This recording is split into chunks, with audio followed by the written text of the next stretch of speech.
Welcome. Welcome, everyone.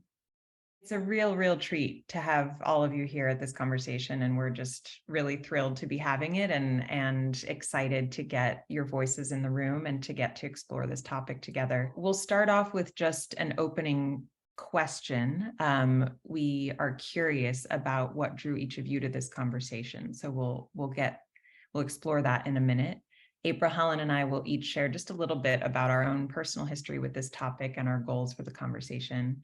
And then the bulk of our time will be in a group discussion that we will help to guide with some of the questions that you found in the report that you read before talking about some next steps. Before we dive into that agenda, we want to just take a minute to acknowledge Urantia University Institute, which is, of course, the host of this session today and has also been the host of these courses and trainings that Aprilhelen and I have had the opportunity to offer. We have had the great gift of getting to collaborate with Ari and Alice and Elizabeth over these last couple of years, and Andre as well,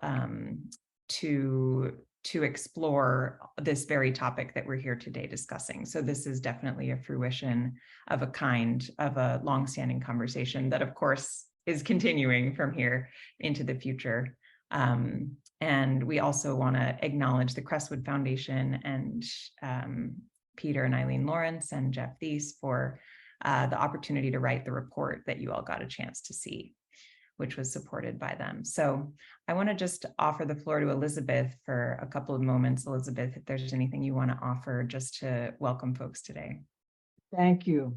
That's really what I want to say is thank you to Angie and Aprilhelen for being such shining examples of spiritual initiative and program development and delivery and follow through, and the work that you've done the past 3 years on the Progress Project. I read your report a few times on what you learned from what I'm going to call a daring experiment. And it's filled with great questions and feedback and observations and real world results that I think are useful to all of us in the Urantia community when it comes to thinking about designing programs to prepare teachers, ministers, and leaders, for serving spiritual communities. I want you to know that all of us at UUI, all of us here hold you in the highest esteem. And we really feel graced to have been working with you the past few years on this project. I also want to give a big shout out to Ari Horn, who gave so much of her time and talent to supporting you directly through the process of setting up and delivering these courses online.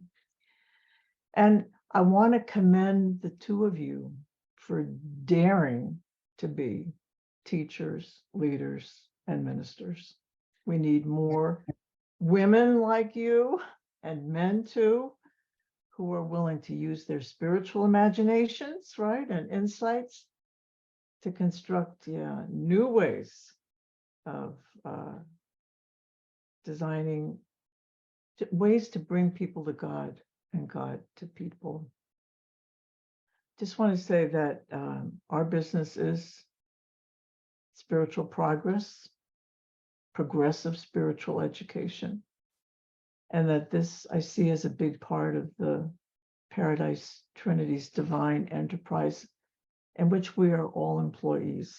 And I think our job is to become the best employees we can be for the big bosses in paradise and to get the job training that we need to be effective and to keep growing and developing from what we learn in our service to others. So in closing, just let me say that we all acknowledge you and we thank you for your continuous good work and for the progress, for the work you're doing, and for the progress of the individual, the world, and the Supreme, and that we believe in you and we trust in you.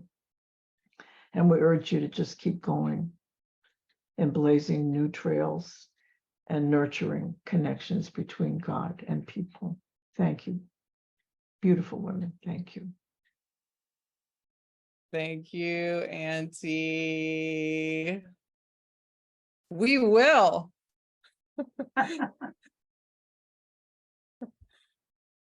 What wonderful, sweet words. You're always such a wonderful, articulate sister of mine, whom I consider a mentor. As Miss Angie has suggested that we have this opening question, and I'm sure she'll drop it in the chat for you. What drew you to this conversation about training teachers and leaders? Think about it, the Urantia movement is just brand new, and we have the honor of establishing the new institutions for bringing the teachings out to greater numbers of people. And a big part of that is how to train teachers and leaders. And we have the opportunity to do it in a way that hasn't been done before. It's a big challenge. And so I'm really excited to hear what you are going to offer in terms of some kind of protocol or way to go forward. Yes, I love your future visioning. Thank you, Miss Claire. Mr. Marvin, I haven't heard from you in a while. What drew you here? Well, what drew me here was the challenge of this subject. And I want to say I'm really gratified and really heartwarmed to see who's here. And I'm struck by how much each and every one of you has been for decades in your own ways, teachers and leaders. So this is an interesting collection. I'm looking forward to the contributions. The challenges to me there are many challenges, but they fall into two categories. One is how early we are in this endeavor that must stretch over generations. And so we're nascent, we're just beginning. And that's a confusing and somewhat disorienting time because a lot of parameters are not set. We're just trying to set them. And that's part of the challenge. The other challenge, and I'm trying to be succinct here because these are large subjects. The other challenge is there are many, many different ways to understand, I think, this challenge of growing ourselves to become teachers and leaders. And people feel called to very different tasks, actually, some of them ministerial and focused on the gospel, just to name a few, some of them more academic, comprehensive for the text as a whole, and some of them oriented toward audiences that are largely Urantia book readers and some outside the movement, and many other ways to dissect and recombine the purposes and the audiences and the temperaments and the skill sets. And then, so I think that's a challenge as well, is how to think comprehensively about the many different ways to be teachers and leaders that face us at this very early stage. And then the last thing I'll say is because we're so young, our percentage of leadership, which the book says is always about 1%, is still very small compared to the tasks we have for us. But as generations move on, it will grow dramatically. And we'll have hundreds of people in gatherings like this exploring these themes. So thank you for the opportunity. Thank you, Uncle Marvin. Yes. And thanks, Miss Angie, for putting those in the chat. Bet. I love saving the chat. I know Mr. Andre has something. Yeah. I mean, I like I think everybody here, I'm keenly aware of the fact that without there being leaders to somehow act and bring forth the teachings of the Urantia book, there is going to be a very silent thud of the teachings landing nowhere for a cohort that has been greatly diminished. And part of what has attracted me to this are all the different ways in which we grow each other. So the Progress Project is a wonderful exponent of that. I had the privilege of being a part of Marvin's study group on the socialization of religion back in the 80s at the Boulder School when he was conducting Saturday sessions there. I've had the privilege of being part of Larry and Joan Mullins' Living the Teachings individual sharing group, which again, these are not study groups per se. And all of those are important. And we think about other things that are out there that are independent efforts. If you think about, Kay and Sharon and the others that are trying to get us more in touch with the Mother Spirit, when we think about people that are trying to project the teachings in language that can be more culturally acceptable. We're all trying things and we're all trying to make things work in different ways. And of course, I've been part of Urantia University for a while, and all of these things, and I don't want to miss mentioning the Christ experiment and what Jeanette Reed is doing as a very, very important exponent. And that just covers a few of them. There are other things that people are doing out there. So how do we better coordinate our efforts? How do we better represent what the movement is? And even when we look at secular efforts, like the School of Statesmanship that Mike Butler and Carol Enright have put together in Longmont, Colorado, that are not particularly Urantian, but are Urantian inspired. School of Statesmanship. Those are all of really these great things. ideas, Mr. Yeah, and Andre. I'm stopping right here. We could go on and on about, and is a great case in point for our ending that we'll leave you with, is acknowledging, and what came up for me right then was the potentiality of seeking out those which aren't necessarily directly involved with the frontliners, the more social in the Urantia movement. I'm sure, especially in the Spanish speaking world, so many endeavors that aren't directly related to any of the organizations. So this next section, we'll try not to belabor it, but we just wanted to offer a little bit of our own personal and shared history with this question that's before us. Some of you will be more familiar with this history than others, but I'll just speak for myself first to say, in the way that our universe is constructed based on service, it seems like perhaps each of us comes to discover a certain sense of purposefulness, right? Of like, oh, there's something about this area that I am called toward, drawn to in my life. And for me, that has something to do with supporting spiritual growth in community. I have a sort of insatiable desire to work on that question and to try to make progress in that area. And so over the last decade or so, especially, I've just had the opportunity to co-create a number of pilots. Andre, when you were speaking about those efforts, you mentioned a number of pilots kind of like that, projects around personal spiritual growth that takes place in community that somehow honors that inner life of spirit as well as that outer expression of values in the world.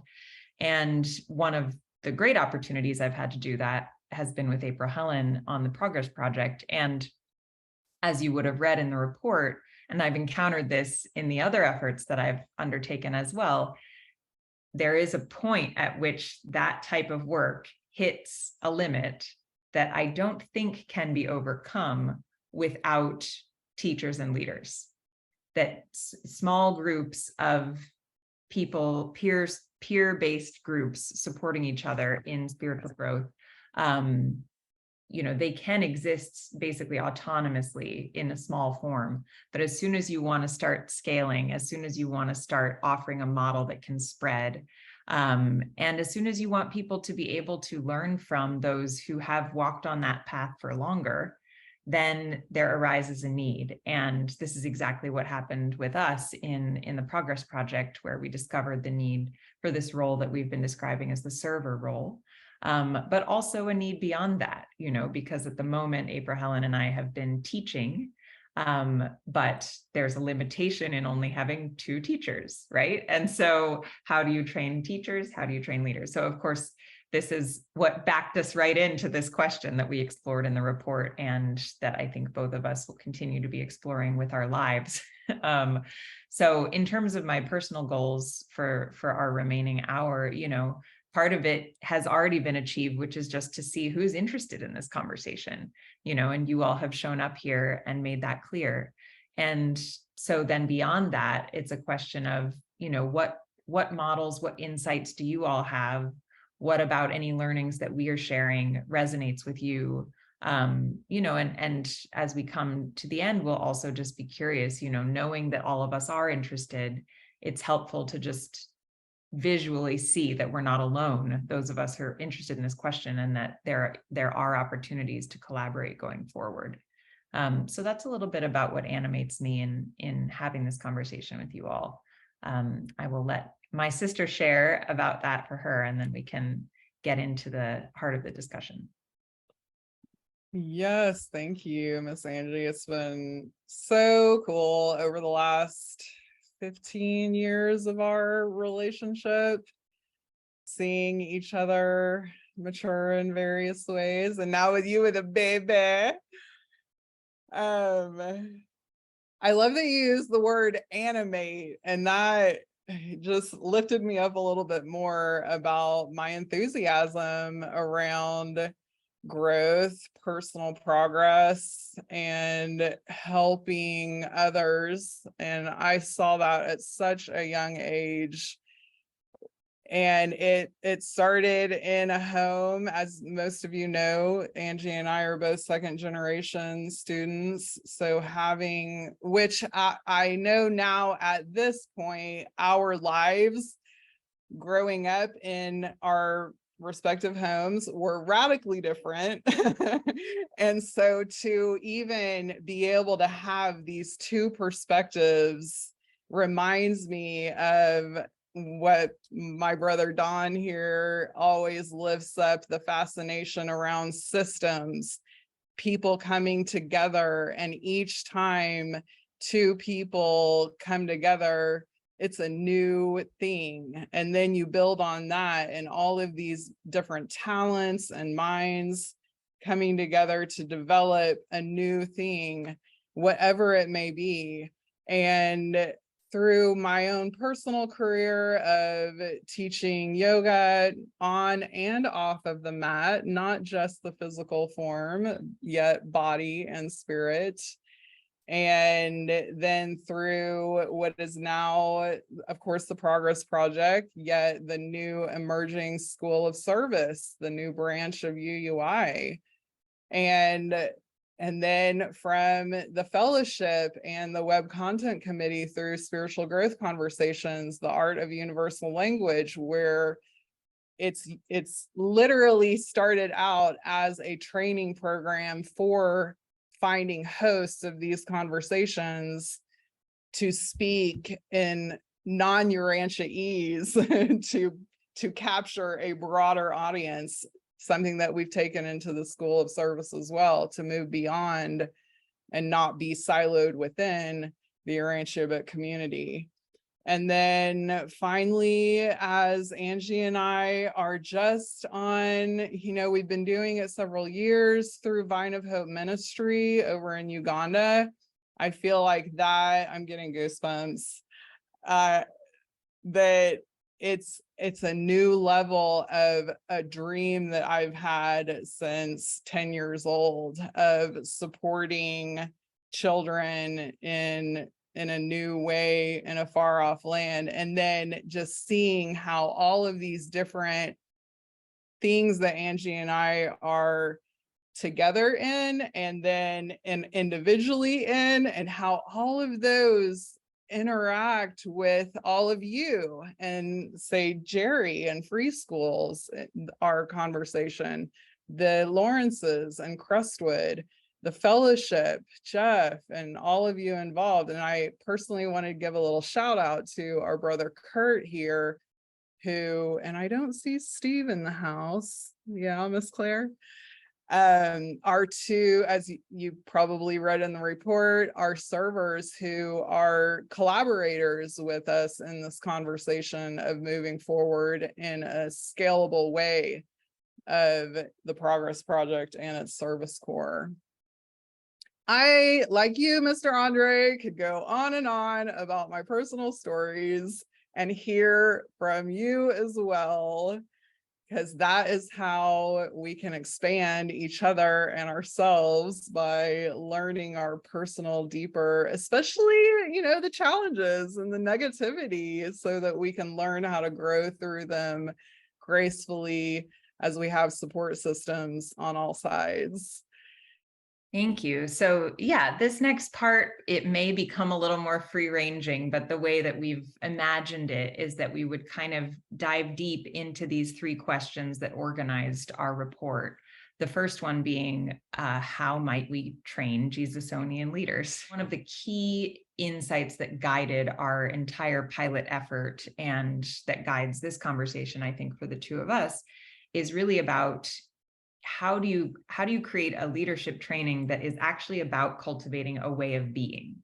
And that way of being is one that has to do with what, in sort of short form, we've been describing as spiritual maturity, right? But it's basically about the kind of spiritual growth in a person that facilitates them supporting the spiritual growth of others, right? So that it's the whole idea of walking the walk.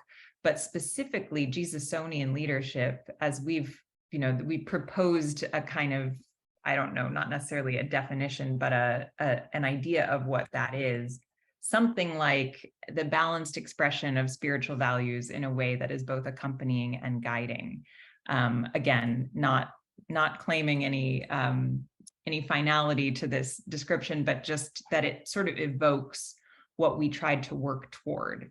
So this idea that we could actually cultivate spiritual values, and spiritual values, as we were looking at them, are basically those qualities, which I'll just share my screen for a second.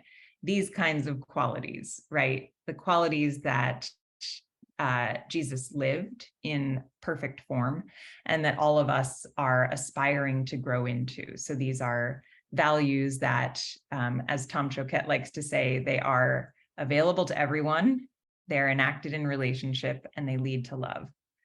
And so these were the kinds of values that we spent our entire training program focused on, and that the participants in this training spent their energy trying to cultivate. So really looking at, what are the areas that already feel like strengths for me, that already come naturally? What are the areas that I want to learn more about, with a knowledge that meanings and values are completely intertwined, right? So that the meaning of these values continues to grow as we discover and practice them, and that our relationship with God grows in that way as well.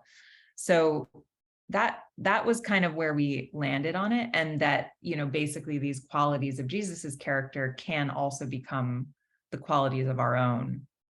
And that then being paired with this idea of accompanying and guiding, right? So friend and teacher. And this is kind of built on the model of the Trinity, and of Jesus being both with us, that, the second person of the Trinity being like with us, and also knowing that we carry the Father within us, and that we are guided, and that we are also held, by the Mother Spirit and by that third person of deity. So that as we try to grow in this leadership capacity, we are, increasingly, we ourselves are practicing responding to each other in godlike ways. And the last thing I'll say before opening the floor is that one of the questions that came up, that I think it already came up on this call, is just this idea of leading versus serving, because the Urantia book does make this statement about leaders being only 1% of the population or something like this. And, you know, the place we came down on was basically that may be the case, that there are only a small percentage of us who are kind of naturally endowed with capacities for things like executive leadership and public teaching. But that all of us are contributors to the Supreme, and we will have to serve and have to teach for the rest of our lives, like for the rest of our eternal careers. And so we feel strongly that there is a lot of room and a lot of need for training wiser and more skillful service and teaching and leading in our sphere of influence, whatever that may mean. But that carries with it this question about, like, I think it was you, Marvin, who were saying, yeah, this idea of, okay, how do we actually think about the many different ways we can be teachers and leaders, and how do we adapt training for that, for all of those contexts, or is that something we need to really consider? So I want to open the floor. I'll just put in the chat, we had 3 key takeaways that could perhaps help animate our conversation. One was that spiritual values can be cultivated on purpose. We found this to be true. 2, that the triad structure has unique value. So this idea of groups of 3 working together, kind of patterned off of the Trinity. And 3, that it's crucial to have a direct link between theory and practice. The idea that, you know, you're actually going to implement some of the things you're learning in a pretty direct or imminent way as a method of teaching and a method of kind of experientially growing into some of these qualities. So with that on offer, want to take the next 10 minutes or so to just ask, what insights or questions did you have about this area of how might we train Jesusonian leaders? What experience or ideas can you bring to bear on this topic as we think it through? Starting with our friend Kurt and then Barbara. I think that for me, the most important thing was first getting my spiritual connection to God working well and developing a spiritual practice, because that's what really began to be the thing that helped me to be a server and become a leader that could do the work, is having that daily connection with God, that list of values that Angie just showed. I took 33 of those and made them the daily meditation, that each day I would go through my letter to God. I've now spent about an hour a day getting my day started, where I go have my gratitude, my prayer, and this meditation on these qualities and values that I need in my life. And getting that started will lead people into the point where they can really have God in their lives, and then they can become leaders that can serve other people and bring them along as well. So I think that's the starting point. And then once you get there, then it makes everybody much more, who wants to be a leader and help others, makes them much more effective. Thank you, Kurt. Yes, and again, looking at the actual life of Jesus and how he lived it, we know he was always taking that time off by himself to commune with God, right? That was the foundation of his own life of service. So I think it's such a beautiful point to start us off on. Yeah, Barbara. Well, first of all, thank you for sponsoring this session and drawing us all together. So I have a question that has been in my mind for a number of years now. So I'm going to phrase it this way. On this core statement you have about Jesusonian leadership, the question, how might we train Jesusonian leaders? That one. How would you say it if you did not use the word Jesusonian? And I don't expect an answer today, but I do want to explore that question. How would you state that if you didn't use the word Jesusonian? And for those that don't know me, I've been a member of the Fellowship Education Committee since '74, either as an adjunct or a full member. Then I was chair of publications for the Fellowship, and then recently I became chair of the Interfaith Committee. So some of my focus now is on interfaith education, and that's where that question comes from. Thank you, Barbara. And if anyone wants to take a stab at that, I've put that question in the chat. So I would be curious for anyone. I should quick say, I don't have the answer. That's why I'm asking the question. Absolutely. And it's a beautiful question, because I know many of us are trying to do this work in settings wherein, describing it that way would either not mean something to someone or might, be a barrier to them actually embracing it at first. So I think it's a really great question. Thank you, Barbara. As most of you may know, my love and curiosity for the art of universal language, Miss Barbara, this speaks to exactly that. And when we were writing this report, we considered who our audience was, which is one of the pillars of art of universal language, that we decided to speak in this language. And so my immediate response would be, how might we train leaders who express higher consciousness values? I even omitted consciously the word spiritual there, because even that can be triggering for a wider audience. So higher levels of holding dynamic expression of ideal values. And I hope that helps. And I'm sure that there's more answers to your question. Miss Kay? I want to connect to what Kurt said, because first you need to know God and love God and have this relationship. It's just the base.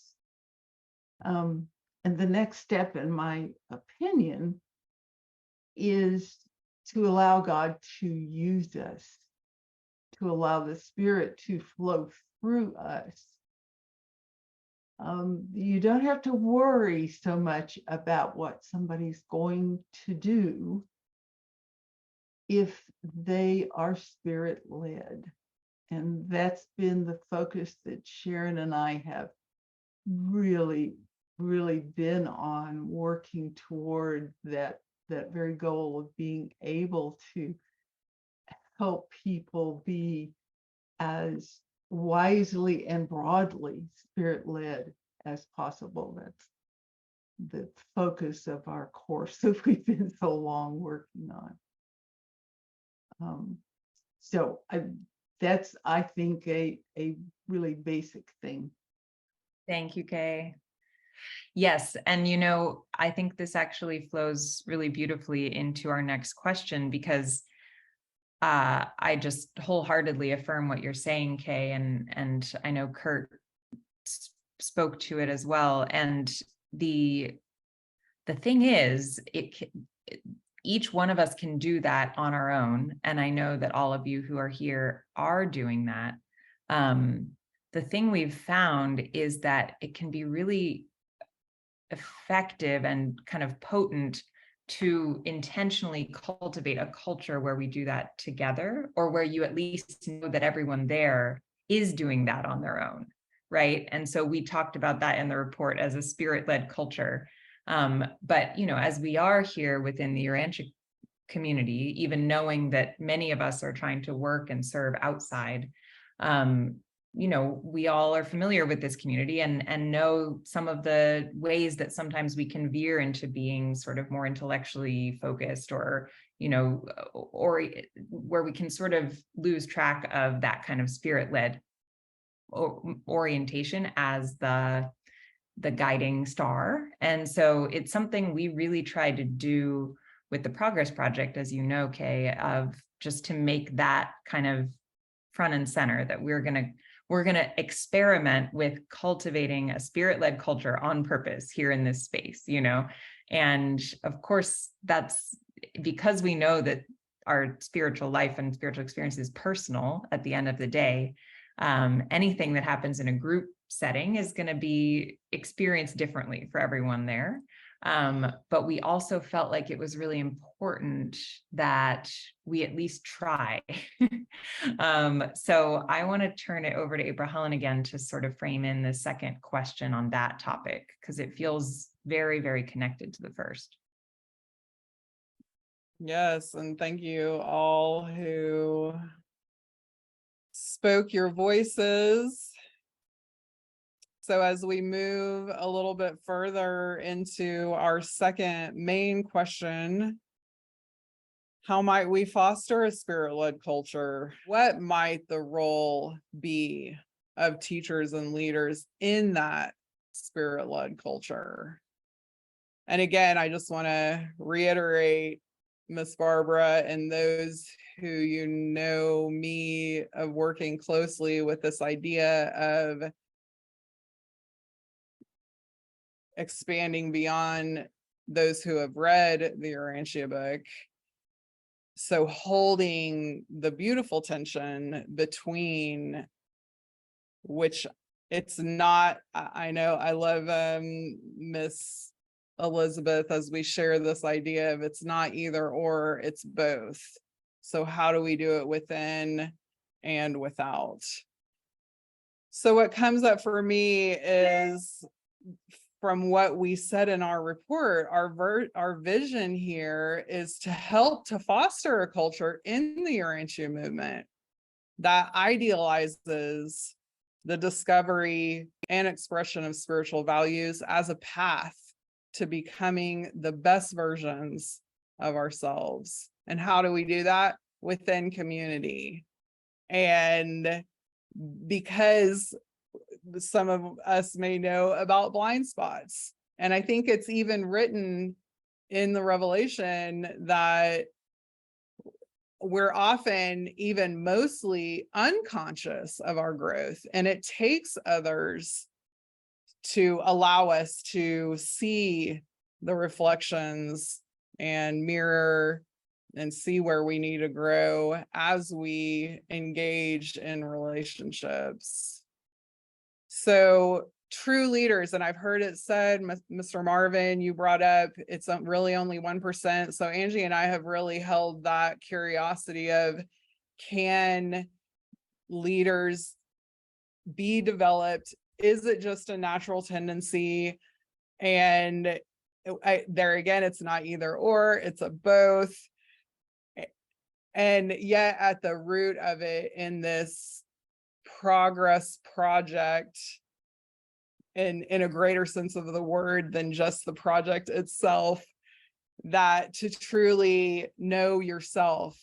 So understanding the prioritization of the goings on of your inner life while simultaneously expressing these spiritual values outwardly in relationship.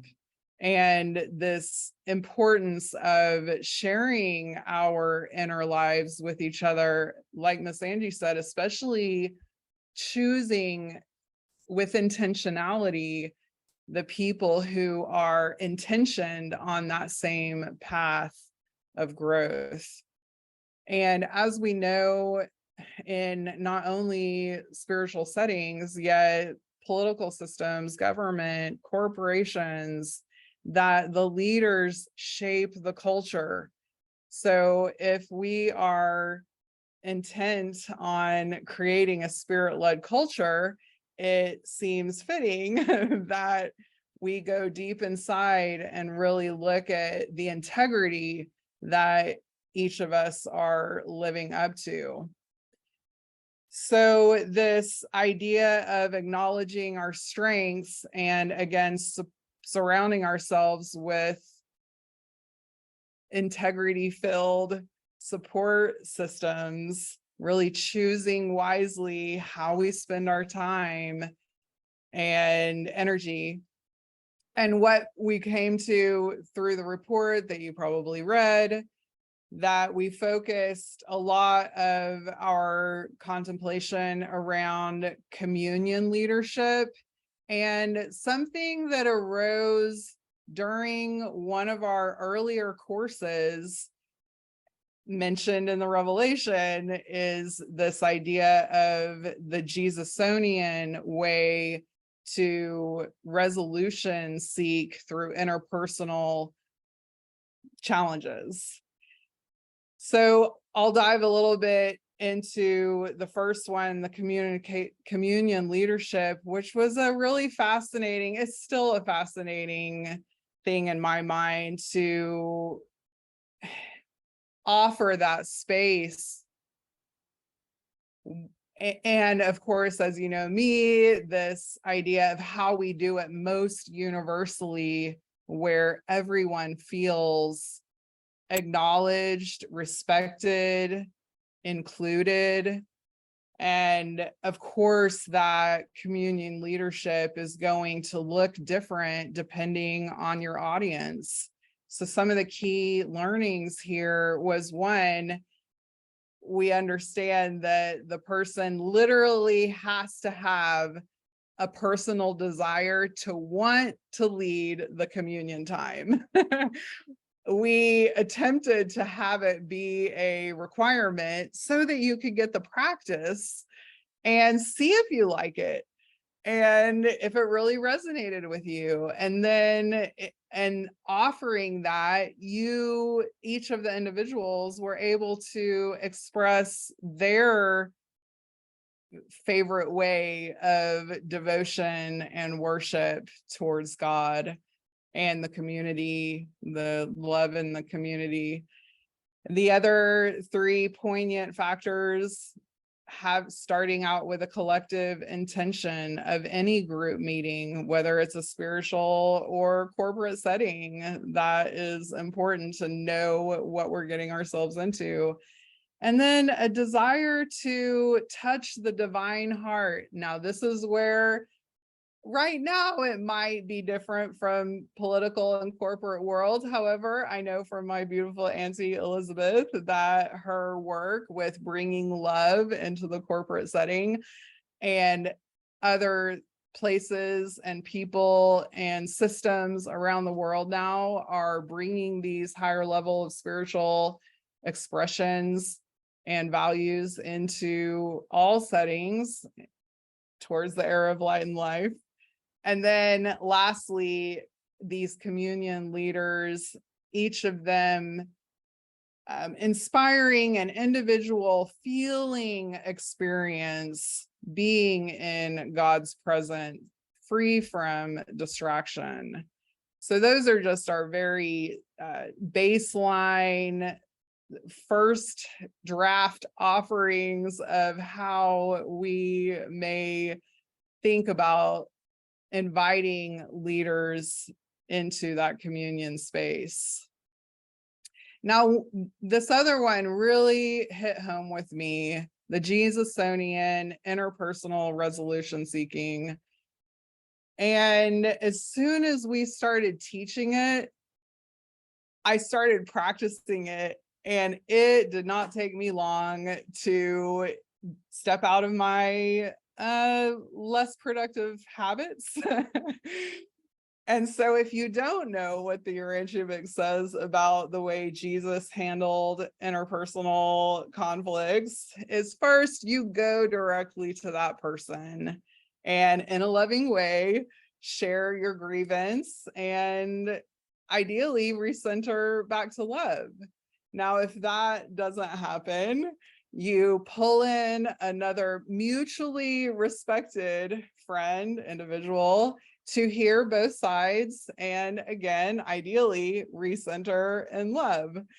And still, if you need further help, then you would enlarge that group of mutually respectful, loving community and decide how to move forward. Now, in my own personal experience, I rarely had to go to the second step. Once I started just being bold and courageous and authentic and filled with integrity of expressing spiritual values, generally all of my problems solved between people happened in that first step. So that was an awesome experiment for myself and as I witnessed within my community in the Progress Project and beyond, as we all started to practice this. All right, so we want to open up the floor. Yeah, awesome, Miss Jill and Mr. Chuck. I recently had an opportunity to practice this resolution process with a Dear Your Ranch book friend at her invitation, and it was successful. It really allowed communication, and what turned out to be the most valuable result was a shift in her ability to be generous-hearted with these people that she had had problems with. So, you know, if it changes the person who had the problem more than it changes those that she saw a problem with, that's pretty Jesusonian. Thank you, Miss Jill. I think of the effectiveness of prayer as you speak, and it's generally the one who is doing the praying that is affected. Yes, Mr. Chuck. Yeah, I was looking at that quote, you know, where they talk about there's only 1%, you know, in the population of effective leadership, or wise leadership. Earlier in that same little paragraph, they list 3 indispensable factors that are related to leadership. And I think those maybe can provide some helpful guidance as we proceed with these kind of endeavors. And it's interesting how they translate. So these 3 factors are wisdom, insight, and foresight are indispensable to effective leadership, to effective leadership. So wisdom, you know, for self-training, let's say, for leadership, or maybe we're doing organized training, either way, wisdom, I think, is related to experience. So you can't really become an effective leader without experience. So ways need to be found to, you know, make that part of your life. And then insight, I think, could be, maybe that's more related to study.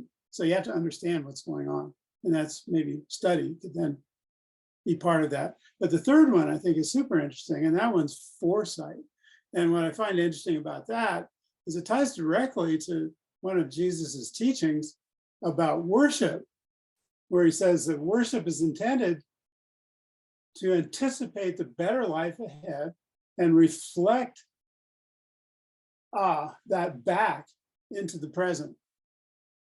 And that's why the spiritual component in this is so important, I think, particularly having a personal relationship with God and exploring that in worshipful practice. So experience, study, and worship parallel wisdom, insight, and foresight, I think. Great. I always get taught by the Chuck. Thank you for that. Yes, I remember those words, and Angie and I geeked out on them during, I think, in our first draft of the Progress Project. How interesting that to have others as we are here in community, and that again is validating the value of it, having each other to remind ourselves. All right, Miss Angie, coming to our final major question. Thank you. Yeah. And I'm just reflecting now on as coming off of that last point about how a training program in effective or wise leadership could include experience and study and worship, right? Which I think does correspond with some of what happens on the mansion worlds and maybe in our eternal careers. So I like that idea that somehow those 3 streams could be supported in the offerings that we continue to develop. So thank you, Derb. So our last question was just about this thing that we kept hitting up against, which is to do with how do we create effective and sustainable and scalable models for training teachers and leaders, right? So as we continue, you know, in our lifelong quest to understand the core components of training teachers and leaders, then in addition to that comes into play the structural elements of how do you actually design, you know, systems and structures to help those things progress and develop. And we use this language in the report of our desire to create a system for socio-spiritual transformation. And, you know, that may be our desire, but in the midst of that, everything we've done has, first of all, been very small. It's also been iterative, it's been incremental, it's been evolutionary. And we've really tried to look at all times to other systems, you know, so I know many of us in the Urantia community or who have thought about this question of cultivating sort of spiritual community that supports growth. A lot of us have looked to Alcoholics Anonymous as a really fascinating example. In the report, we referenced the Circles of Trust model that Parker Palmer, building on Quaker wisdom, had cultivated at the Center for Courage and Renewal. You know, and Andre mentioned a number of others, and we know there are a number of inspiring examples that we might be able to draw ingredients from. But as I mentioned before, one of the things that feels really crucial to us is this idea of kind of leadership training, especially at the intermediate level. That kind of like having had a new experience that fostered growth, then what is it that you can grow into to keep growing in a way that allows you to turn around and serve others who are just beginning? You know, how do you kind of facilitate that evolution, which we know again is part of the universal pattern beyond this world, that we're constantly in a state of learning and teaching and learning and teaching, you know. So we really want to be about that and to have experiences that help us to learn how to do that, and how to be that in our own lives.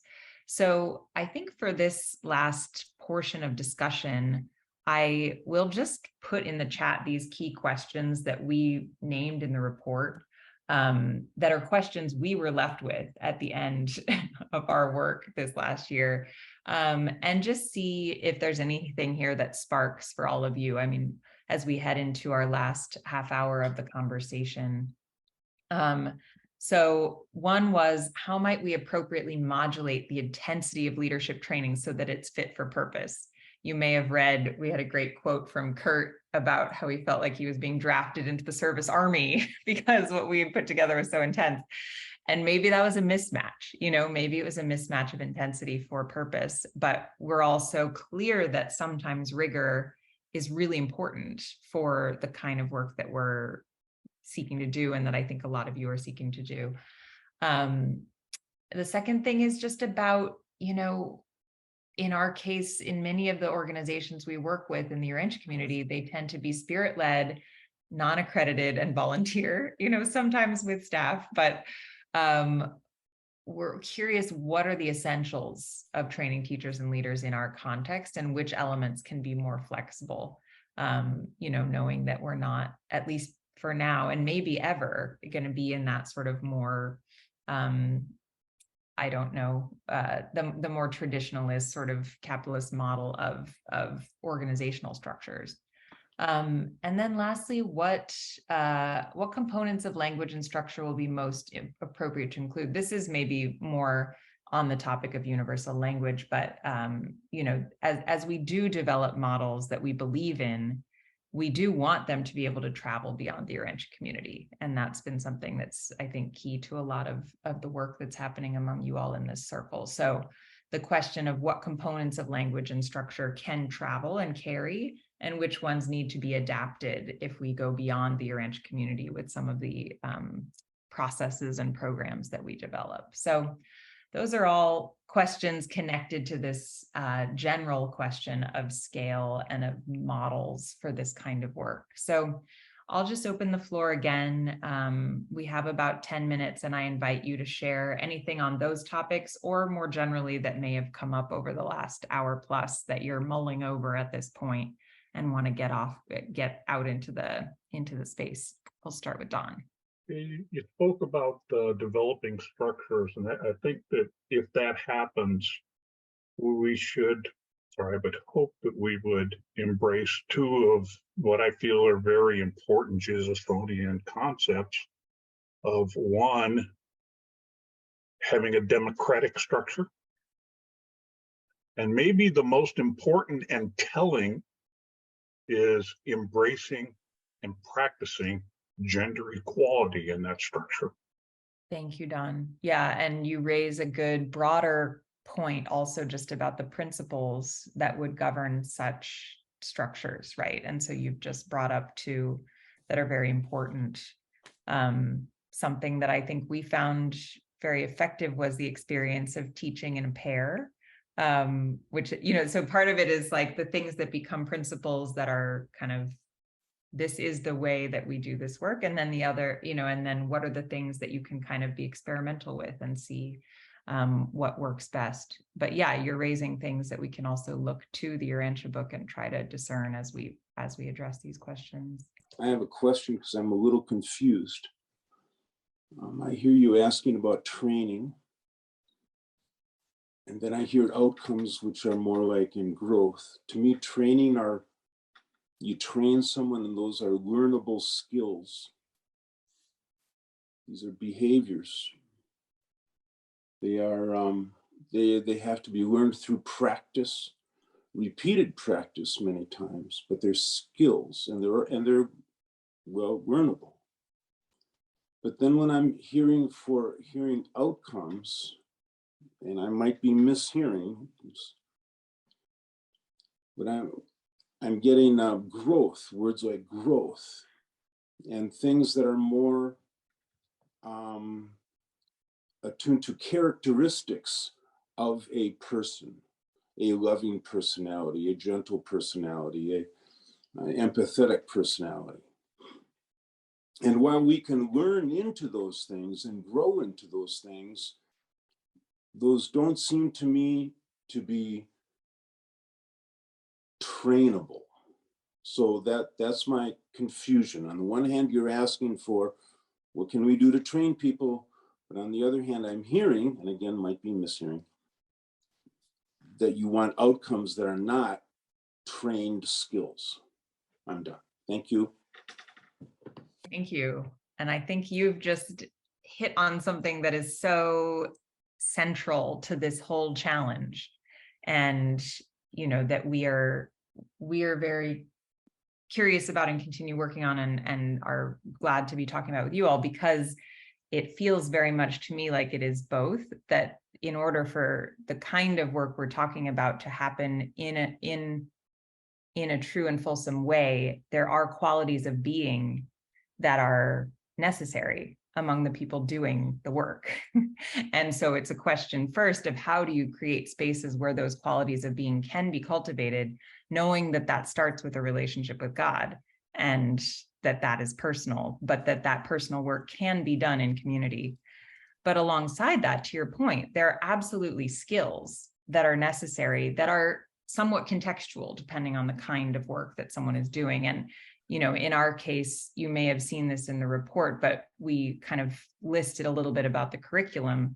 And we did try to focus on some of those skills, things like, you know, essentially holding space for others. Like, how do you actually cultivate the skills of both communicating and listening in a way that is going to support other people's spiritual growth?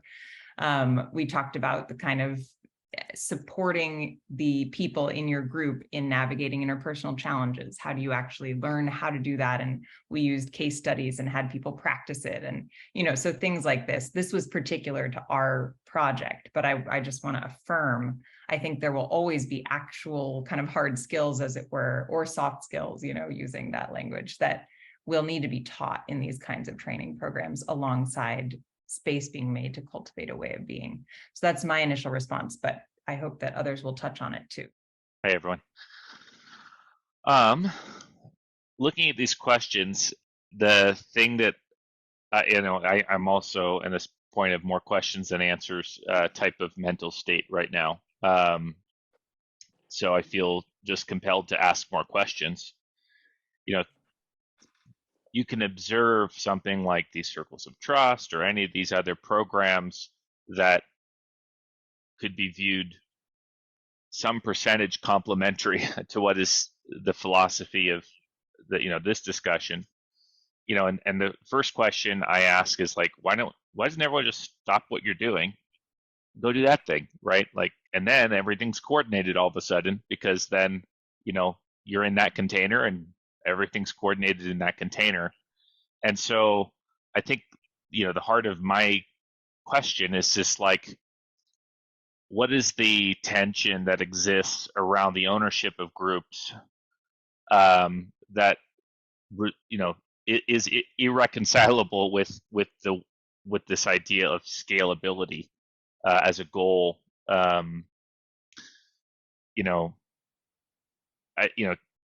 To some extent, I think there's this effort of family consciousness, and then the other conversation that is somehow overlaid and interwoven with it is this idea of team consciousness.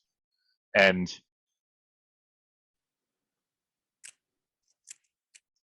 team consciousness is much more difficult than family consciousness in my experience. You have to, it's easy to put on a jersey and think that someone's not on the same team.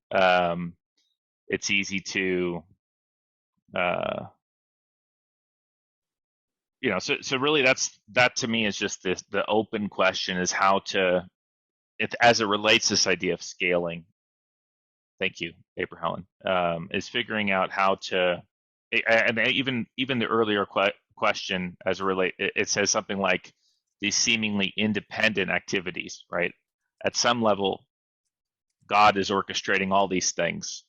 So it's sort of being at peace with the divergence of team activity sometimes as well. So anyways, nothing practical to offer, just an observation. Yeah, that's a beautiful question. Yeah. And also does raise, I think, a good insight about the way that we might have been thinking of scale as somehow like a single effort.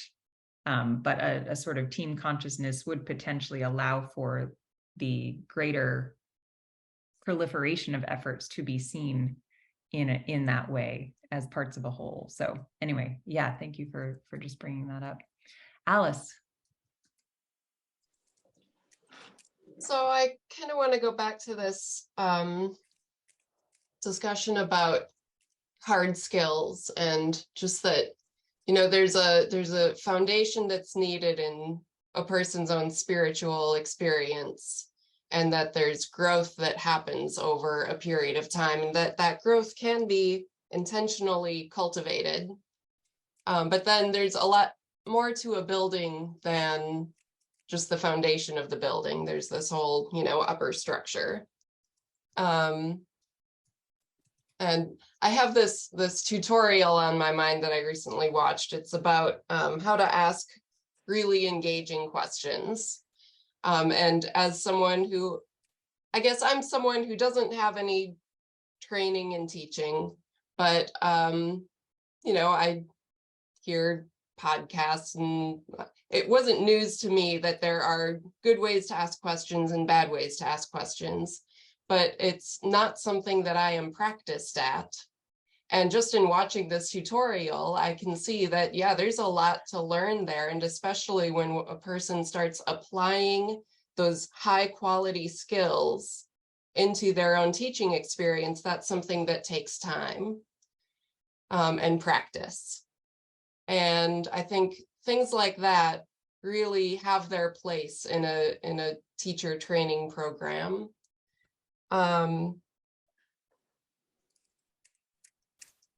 Gosh, I've had so many thoughts that are kind of hard to just hold in my mind all at the same time. I think as far as another difference between those two arenas of one's spiritual growth and their teacher training hard skills is just that it's hard to evaluate a person's spiritual growth. And that's almost more like a person develops a reputation for having a certain way about them, but we can evaluate the quality of questions that people ask. And so that is just another difference between the two arenas. Thank you, Alice. And this is something that we also came up against in our desire that those in a server role would be, you know, essentially people of integrity, you know, and I think we mentioned, but both of us took the server training while also leading it because we were like, we need to be working on these things in our own lives. But for that very reason, and I think many religious communities have struggled with this and sometimes created real harm because of an effort to actually assess people's kind of spiritual readiness, right? But at the same time, I can empathize with the desire to have some assurance that someone in a role that involves teaching and leading in a spiritual community context is going to be a person of spiritual integrity, right? So that's something that we really came up against as a challenge. But certainly I affirm that many of those, quote, hard skills, A, are super important, and B, are a lot more measurable and able to be assessed, which is a great feature of them. This goes to the question of scalability and universality, and the transition from a sort of a service population within the Urantia movement and transitioning outside the Urantia movement. I think it's important to ask, in addition to values as a lens through which to understand the nature of the task and the application of values, I think it's legitimate and really critically important to ask, what is the heart of the gospel that Jesus taught, and how do we embed it in our efforts? In a way, like, and this goes to Barbara's question about, you know, is there a term other than Jesusonian? You know, in a way that linguistically doesn't alienate substantial numbers of people because of culture and context. And for me, the model that responds, and this is going to surprise no one because you've heard me say it forever, the model that speaks to all of those needs simultaneously is the model of that the gospel focuses on a set of living and intimate and caring and loving relationships. It's all about relationships between persons. And the best symbolic understanding of that set of relationships is a universal and growing living organism that is a spiritual family. You know, a spiritual family is a reality that meets the criteria for this passage that I just popped in the box. This brotherhood is destined to become a living organism, in contrast to institutionalized social organization. And yet we're stuck with needing to organize and work systematically in order to accomplish anything, right? So it may well utilize such social organizations, but it must not be supplanted by them. I think every leader needs to be a servant. And if we really hold them in the right balance, we won't get carried away with imbalance on either side of that equation. I think Jesus is that demonstration of service. I think of him washing the feet of his apostles. What was he demonstrating to them? What was he trying to tell us? And I think the question always is, when we approach someone in our spiritual community or outside of it even, is, what do you need? What do you want? How can I serve you? And respond in that need. And be spirit-led. Oh, ask the Spirit for help, as Kay always reminds us. The other second part is the last thing, the thing that Jesus said repeatedly, and the last thing he said before he ascended, is love one another. We can't do enough to cultivate a culture of love in our community. We have to say the word. We have to practice that. We have to remind ourselves all the time. Even if we're not authentically feeling it in every cell in our body, we've got to open our hearts and just love one another. We can't go wrong. You know, if God's love is flowing through us, we trust in that. So I would say leadership to me is leading with love. Thank you. And thank all of you. It's just really, really gratifying to be in this conversation with people who have dedicated so much of their thought and also their work in the world to living out the very ideals and principles that you all are pointing to. So it's just, you know, as you've seen, we've been sort of taking furious notes as you speak and trying to capture these insights in a way that we can share as we go forward. So we wanted to just share a couple of next steps for our work, but also just again to kind of open the invitation that, you know, to Jeff's point, we know that there are many efforts going on in this that are represented by those of us here, and that we hope that somehow we might continue to be aware of each other in this space, and that there is a shared interest in this question, and that we not, to the best of our ability, not be limited by the different silos of our respective efforts, and, you know, find ways to continue bridging and learning from each other as we go, because we are parts of a greater whole, and we know that. So Aprilhelen, maybe I'll just say a word or two about this and then hand it back to you, if that's all right. So, you know, we talked a lot about the Progress Project in our report, which has been an ongoing effort for the last 5 years. And one of the things we have upcoming is that we're going to try to codify what we've learned from that experience in such a way that people can actually do that kind of basic Progress Project model in a self-directed way.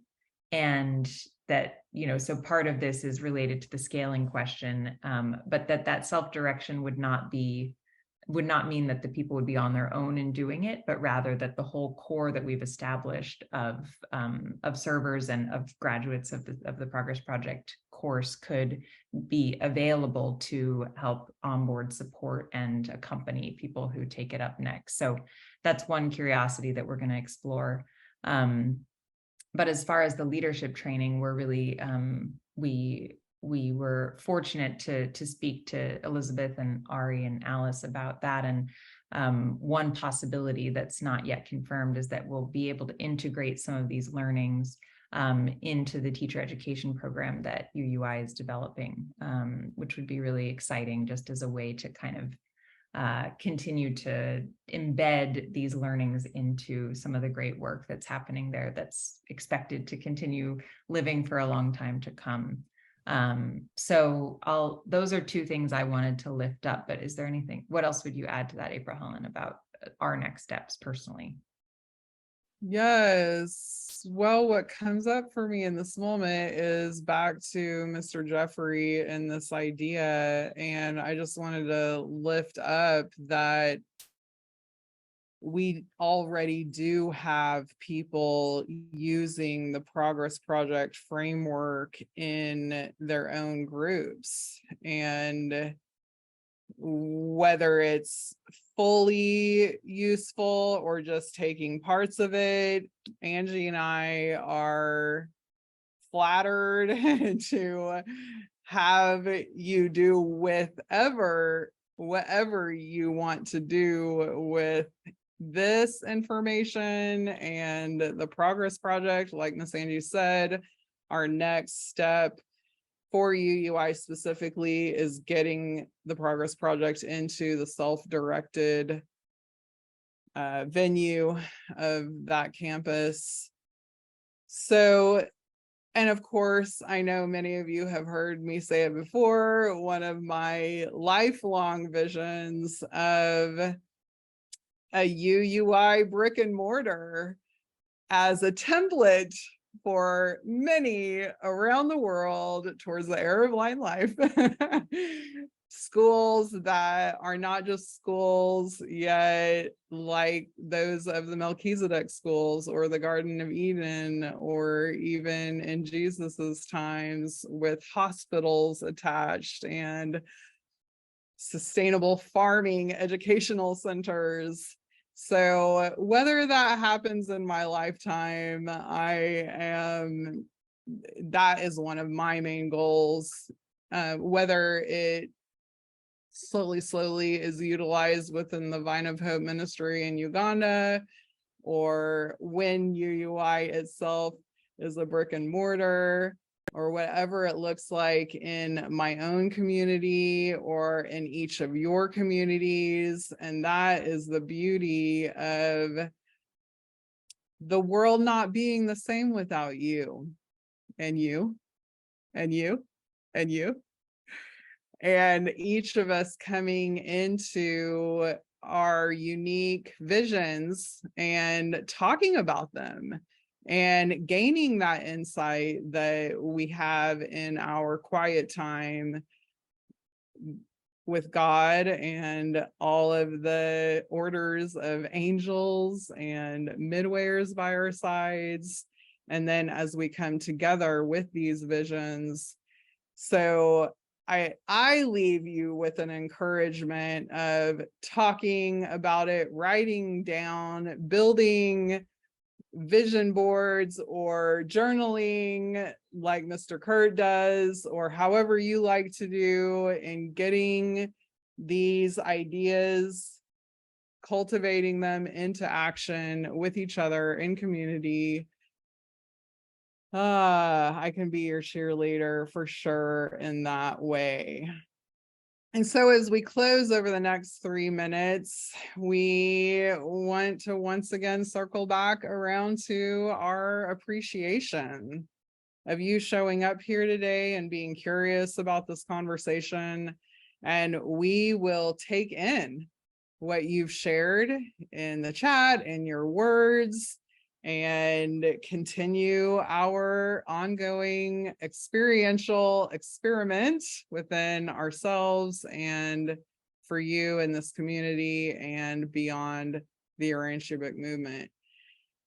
And we hope it's been useful to you in your service work, in your ministry to your friends and family, your community, UUI, the fellowship, UAI, Truth Book, Christ Experiment. I can go on about all of these wonderful organizations who I am super excited to be alive in this era of just within the first 100 years. And I'm, pardon me, I don't remember who said it, yet I think it was Miss Claire, what we have now and the enthusiasm of being in the Calvary, of moving forward towards the next generations of what's to come. As we know that the revelation, apparently its information is good for the next 1,000 years, I believe. So look around the room. These Hollywood square windows to your soul. Look at all of us who are interested in these questions. We're not alone, and we are excited about the collaboration as we move forward. Miss Angie, your final thoughts? On a very practical note, I'll just say that we will share this recording as well as the notes that we take, and we'll make sure to share the chat so that we have a record of these thoughts. And other than that, I will just echo the appreciation and the encouragement that I take in being here with you all, and the hope that we can continue to be in conversation and to support each other's endeavors in this kind of amazing and tender time in the development of our community and our culture. So thank you again. I hope you all have a beautiful afternoon, morning, evening, wherever you are, and to be continued. Aprilhelen, do you want to give us a final moment? A little, well, like I like to say, a tying of the little bow on our sacred space here together. We worship you, God. And we're so grateful for all of the beings that outnumber us humans on this planet.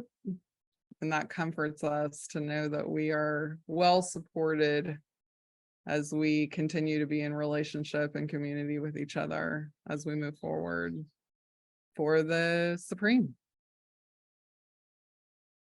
Good cheer.